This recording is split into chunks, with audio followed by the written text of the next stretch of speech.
Assalamualaikum warahmatullahi wabarakatuh.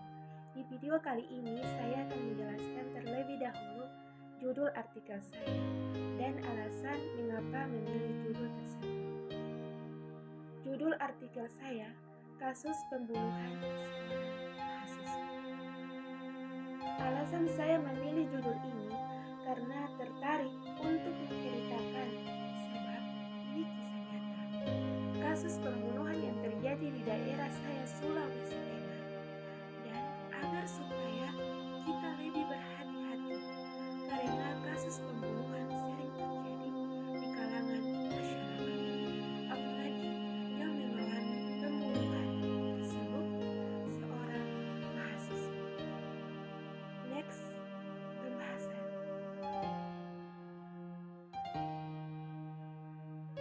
Pembahasan poin pentingnya. Kasus pembunuhan selalu terjadi dalam kehidupan manusia, maka kita harus terus berhati-hati. Sebagaimana yang terjadi di daerah saya, Provinsi Sulawesi Tengah. Pada hari Senin, sekitar jam 8 pagi, tanggal 1 Agustus 2020, seorang perempuan yang bernama Yudra yang masih menjadi pelajar di SMA Negeri 1 itu tewas dibunuh. Kejadian tersebut diketahui oleh seorang ibu-ibu yang ingin datang ke rumah Yudra. Dan pada saat itu, rumah tersebut dalam keadaan sunyi karena adik kandung dari Yudra sudah pergi ke sekolah. Kedua orang tuanya pun tidak satu rumah dengannya. Lalu kemudian si ibu pun memeriksa sampai ke dapur untuk mencari Yudra. Dan ternyata dia melihat ke arah pintu WC seperti ada kaki manusia tergeletak di lantai karena pintu WC dalam keadaan terbuka. Dia pun cepat-cepat mendekati pintu WC tersebut. Setelah sampai di depan pintu WC, dia kaget dan berteriak karena melihat tubuh seorang perempuan yang bernama Yudra dalam keadaan terbaring.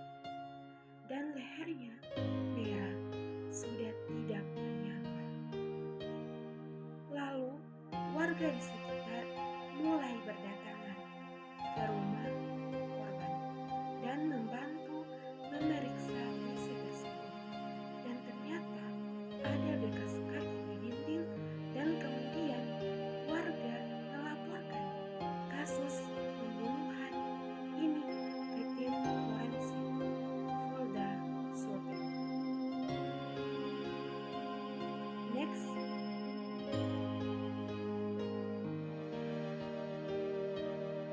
dampak yang ditimbulkan dari kasus pembunuhan tersebut memiliki dampak yang sangat serius dan luas, baik bagi korban dan keluarganya maupun bagi masyarakat di sekitar. Timbulnya rasa sakit, trauma, kesedihan, ketakutan yang bisa menyebabkan depresi bagi keluarga yang ditinggalkan. Bahkan merasa kehilangan teman-teman, rasa aman tidak ada lagi dalam diri orang yang di sekitar tersebut. Karena jika terjadi di dekat rumah atau tempat kerja seseorang, muatan nilai-nilai Pancasila ternyata lebih ke kemanusiaan yang adil dan beradab, bahkan mencerminkan sila kedua, di mana kasus pembunuhan tersebut harus ada keadilan bagi korban dan keadilan ini harus berlaku untuk seluruh rakyat Indonesia yang apabila menjadi korban pembunuhan agar dihukum sesuai dengan aturan yang ada. Refleksi.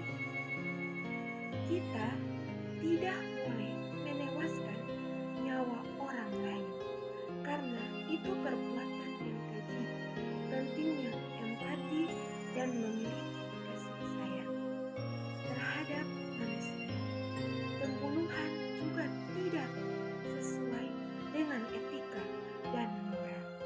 Tidak boleh dilakukan hanya karena kita dendam atau tidak suka dengan orang tersebut.